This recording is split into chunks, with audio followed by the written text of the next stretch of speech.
Dead Art Studios Paint and Chat, and today I'm channeling my inner Joan Mitchell. She was born in 1925 and she was part of the movement of the Abstract Expressionists. She came a little bit later, the originals, it's not quite that simple, but you know, your Jackson Pollocks, your Rothkos, your de Koonings, they came first a little bit earlier. She was born in 25. I think they were just setting up then, heading into the 30s. And she was active around the 1950s, right up until her death in 1992. And she was born in Chicago, but spent most of her life in France, as many an artist does, and considered herself French American. But really, it was the New York art scene that sort of grabbed her and put her paintings in MoMA and other such places and made her the famous artist she is now. On one of my other videos that's coming out at the same time, I've done an Art Wiki deep dive in which I looked at every single one of her paintings that's on that site, and I gave them a little chat. So if you want to go and have a look at what I was thinking of those paintings, then go and check that video out. But today I'm going to try and channel her and base it on what I learned. Now, she did massive canvases and linen. She didn't prime them. She just went straight on there. That's what it's supposed to be about, isn't it? Attacking it, large gestural movements she was supposed to have done. One thing I did notice was she always seemed to have a sort of whitish, tannish bit of black in their background with which she laid the colours on top. So I'm going to start with that. I'm going to get that on, and then because she did, oh, cool squeezy noise. Because she did such big paintings and used like the brush strokes, I'm going to struggle on this little bit of paper that I've got here. I'm just getting this acrylic medium. It's a matte medium, matte gel, and I want it to keep the white a little bit sort of wet when I put the other paintings on, so it doesn't just dry out straight away. So I need my palette knife, which I've left over there. Better get it. One palette knife. Let's get some of this in here, mix it in, and then that's going to be the base. And then I'm going to sort of try and get a little bit of sort of maybe some burnt sienna and maybe a little bit of greys in there as well. And I'll just apply it with this little sponge, I think. Sponge on a stick. I'm just using a yogurt pot lid to mix my paint and get it on there. So yeah, so I did have a bigger bit of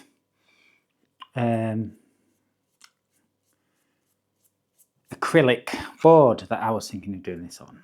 And then I thought, well, I don't really know what my composition is. And then that got me thinking, did Joan know? Did she just do it? Because like her painting's coming out about one a year. She must have done more. And I know that that list on Art Wiki is not exhaustive. But did she just do a painting straight away and say, that's it, that's done? Because it looks like something that could be done in, you know, a couple of hours. But did she plan compositions previously? Did she sketch? Did she draw? You know, so I was thinking if I just did that on a great big thing and called it finished and did it in like half an hour, it's not for me, at least for me, a piece of art that I'd then, you know, because that big bit of acrylic, I'd like to, you know, sell it and put it on my shop and everything. But I thought, well, I've not really got a plan. I'm not just going to go while I'm making a video and then say it's art. Did Joan do it like that? I don't know. I need to look into it a bit more. This is a cool thing about art history and finding things out about artists. So yeah, one thing is she was inspired by the natural world, and she's also got like paintings. Well, I think I can see people in there. I can see nature on some of them, and I can see there's one called Cityscape, one of her earlier ones, which I think stands out from the rest of her earlier work. I'm paraphrasing, it might not be cityscapes, city landscape, something like that. Yeah, I think that stands out from her earlier work, something that I thought was impressive, super impressive. And yeah, so we need to bear that in mind as well when we're channeling her. Let's get this in here. So we need to be expressive, apparently. There we go. Is that just doing it anyhow? Or is it... I don't know. I don't know what expressive is. See, I'm already trying to line it up a bit. Let's try and mix it in a bit, but we're going to do that with some of the other colours as well, aren't we? So let's get those. I've gone for portrait. A lot of her work is, she did all sorts of different canvas sizes, but the ones I really like, she did in this sort of portrait style, almost narrow, like a mobile phone resolution. Resolution, is that the right word? Aspect ratio. And so I thought I'd go for that. I'm going to use some of that later. Her earlier works use pretty much primary colours as the highlights, other than these blacks and browns I'm talking about. So red, blue, and yellow, and then there was always usually some kind of muddy green somewhere as well. So we'll try and bear that in mind. But actually, the ones I like a bit more sometimes use lilacs and yellows and magentas. So I might go down that route. Burnt sienna, see it in the bottom. Got it. Now this is supposed to be like a hint. Make sure that's not like encroaching onto me upper camera up here. It's supposed to be a hint, so let's make sure it is a hint. Okay, tiniest bit. Let's have a look. Yeah, some of her colour work I thought was very impressive, like the way it was so nuanced, especially the backgrounds. You try and do these things to make them look like, you know, dirty off-white, and then you try and do it yourself, and it really is quite challenging, I think, to get the looks that they got, which makes me think they were putting more effort into these paintings than maybe some folks think. Okay, a bit more maybe down here. Have I already overdone it? I do not know. The paper's kind of buckling up a bit already. That's not a problem, you know. If paper buckles up afterwards, you can spray it on the back and then put it under some books. It'll flatten right out. It's just not super pretty when you're doing it. So let's think. I'm thinking vertical. She's got things where she's got blocks of vertical, like trees and vertical things, and then sometimes some splodges of blocks of colour as well, which I quite like. And I prefer it when she has a more sparse compositions with something opposing the other. And I especially like her triptychs and multiple pieces, but it's not really practical for this video, so we'll just do the one. Let's try and get some wiggle into it. Right, a little bit of black. Obviously I've left my black over there. Let's put a tiny smidge of that in as well. We'll get some greys going. A bit more came out than I wanted, but maybe we can use that later to get in there. So yeah, I think once I've done this sort of background, well, no going back now. Once I've got this in the background, I'm going to use my fingers, and then I'm going to quite specifically, I think, try and use some magentas and yellows, set them off against each other, and have the yellows as finger streaks going up and down, and the magenta as a sort of colour field block, a bit like, you know, Roscoe did his very sort of thinned out paint with solvents, colour fields. But Joan seemed to have some sort of colour fields in as well within things, representing more than just the overall one emotion that Rothko was trying to pound you with when you stood in front of his massive and amazing paintings. If you've ever tried to make one of those, which I have, you'll soon realise that it's a heck of a lot harder than you might first think. Right. Yeah, try and get a bit of expression. I'm in a good mood, so I'm not really, but let's do excited rather than angry. And let's try and not overwork it as well, which is always a risk. So I've got this area here that's kind of, yeah, I think I might try and leave it there. Might leave it there. We're making a video. We're doing it quick. It's just a little study. Maybe this can inform my large piece of acrylic. This table's making a very wobbly, bangy sound.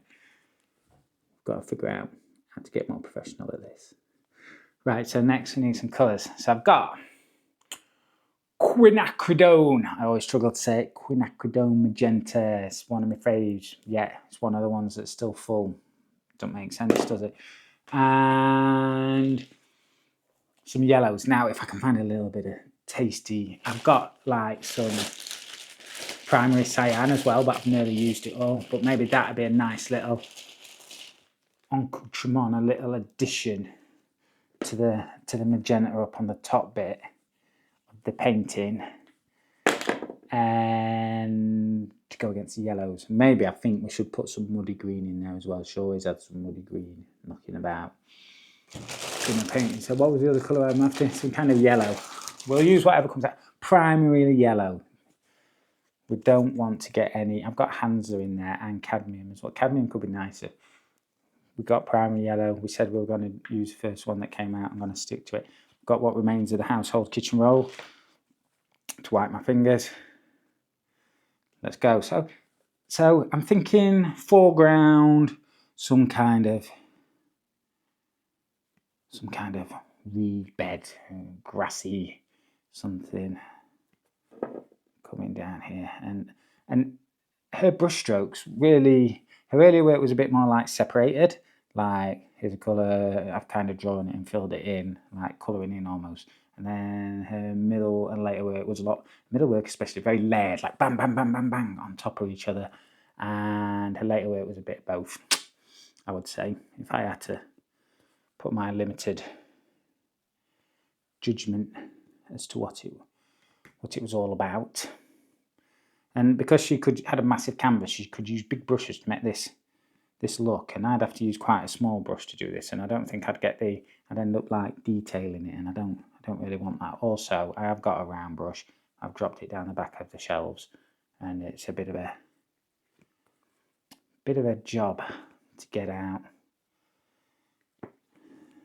She had good blends. A lot of colours were well blended on the edges and strong. And, it's one of those ones where she's very abstract. A lot of people are going to struggle. I struggle with some of her earlier work, but I'd see it as a body, she was on a journey, and from one painting to the next, each one related to them somehow. She weren't just literally throwing paint on a canvas and selling it. There was a process, whether or not you can identify with that process or find it appealing is some extent beside the point. She was in a process. I don't think that's up for argument. There's themes, there's continuations, there's metamorphosis, and then there's a direction. Her last works, I thought, before she died in 1992, like many an artist's, maybe a bit confused. I don't know. Francis Bacon's, his was like unfinished almost, but quite almost ethereal, and then Joan Mitchell Basquiat, whose name I forgot in the video yesterday when I was making the Joan Mitchell video, and I saw some hints of her work, she came before him, and maybe he took a bit and repackaged it along with also Picasso. So, everyone's affecting everybody else. Yeah, so she did, kind of forgot my train of thought, but she had a purpose. And like I say, some of her early stuff I'm struggling with, but she's like started, hasn't she? She started and then she's moving on and she's progressing and going on a journey, and that's all we can ask of anybody doing anything, I think. Quinacridone, magenta. So this is like the tree bit. We might add some other bits and colours to that. I'm going to just let it dry a bit. This I want to be, I don't know. Do we want a circle? I don't know. No, I think I'm going to go for a kind of rectangle. I've got some dry paint on that. Let's get rid of that. So these are acrylics. They dry in about 4 seconds, even when you do put matte medium in it. You could add other mediums to slow the drying.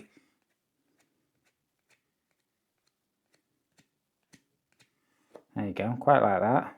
It's doing all right, this. Try a bit of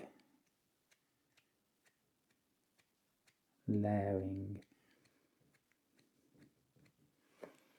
So what in, I mean, this bit's natural. I don't know what this is up here. This is more just a colour field. We'll see where it goes. Banging the table again. I would like to just pull the whole thing forward, but that's just totally gonna mess up the recording of this video.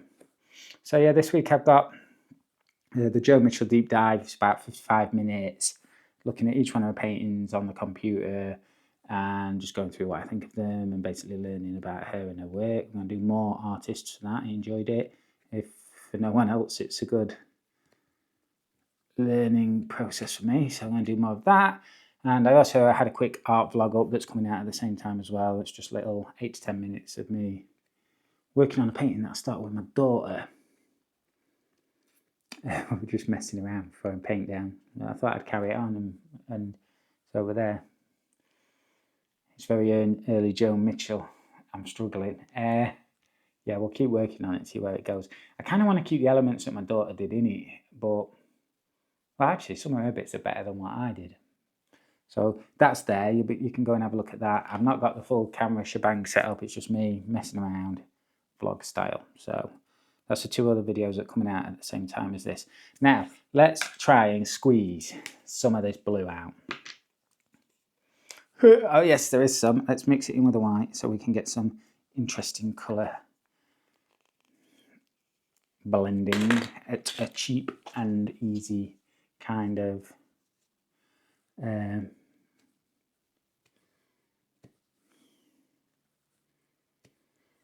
way. You know, we could get all particular about it, but trying to do a 20-odd minute video, it's probably going to be a bit longer. When they're going well, I don't mind if they go a bit longer.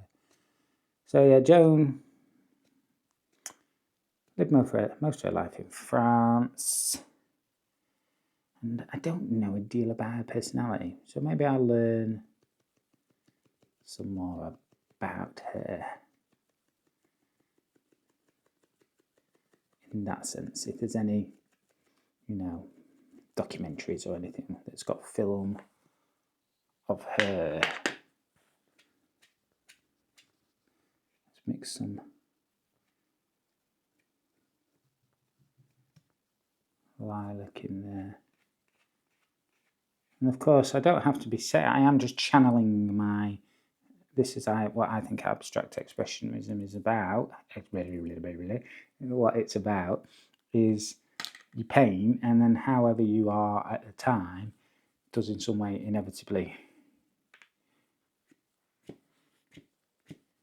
reflect itself in the artwork that you're doing. Now, what's happening here, interestingly, is as I'm putting this wet paint on, it's pulling the semi-dry matte medium off and kind of revealing the layers underneath.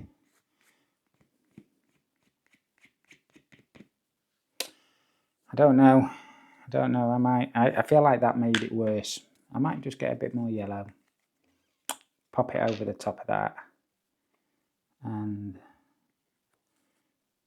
that'll be our layers done. Like I say, we're just playing, channeling, getting ideas for when we try and do something a bit more.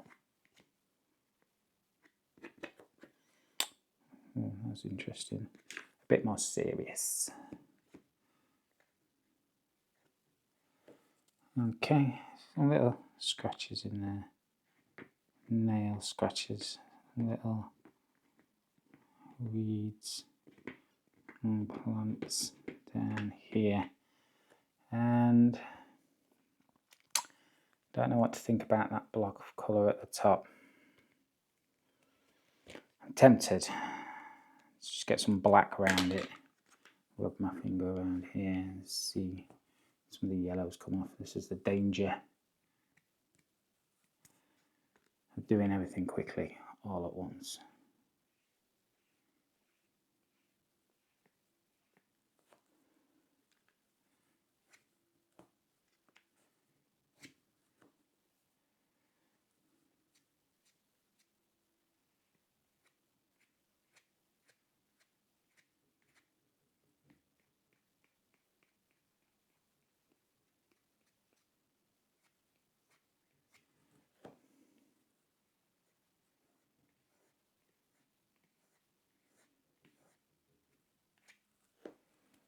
Don't know. This is where the doubt comes in.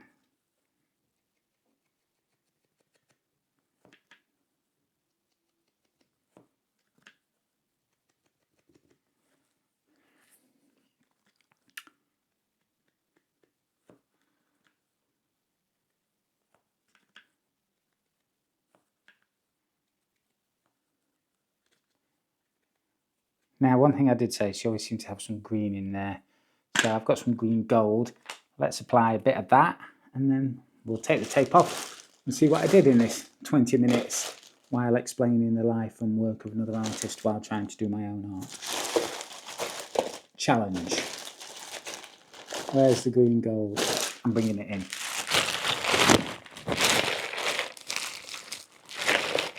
Cadmium orange. That could work quite nice with the yellows. Green gold. Okay, so what shall we do with the green gold? First of all, I'm going to rub some really thinly down here.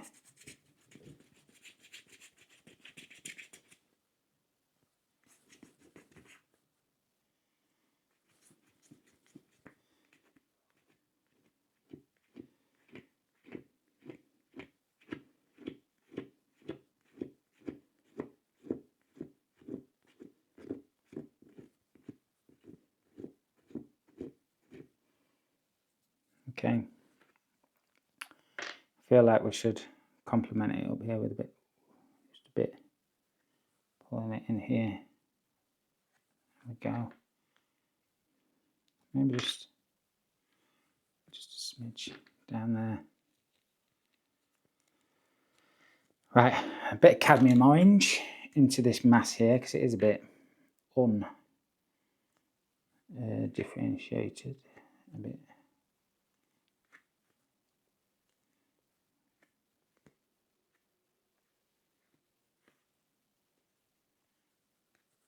Oh.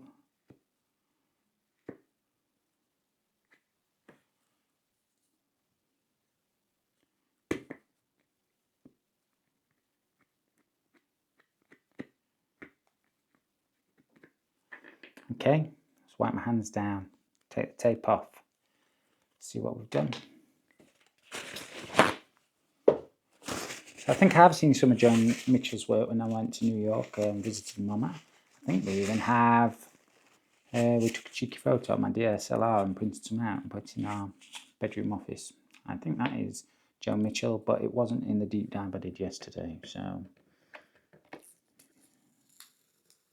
I'm struggling to see who else it'd be because it's almost exactly the same style. We'll just slowly try and take this tape off without peeling off the paper underneath. And this is low-tack decorator's tape, and it'll still trash your paper. Number 1.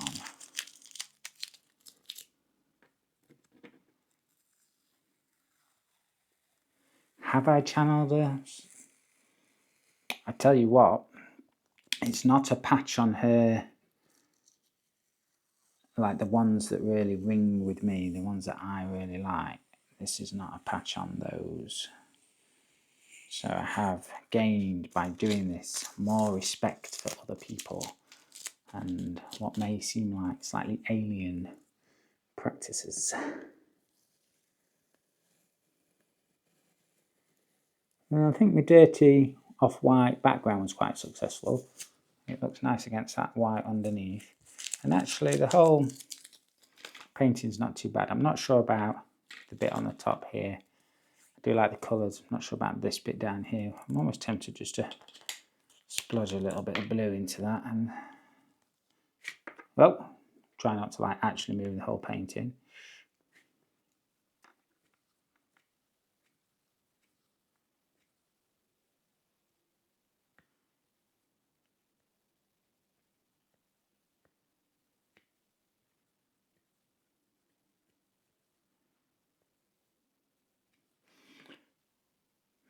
Right, stop fiddling, which is what it is.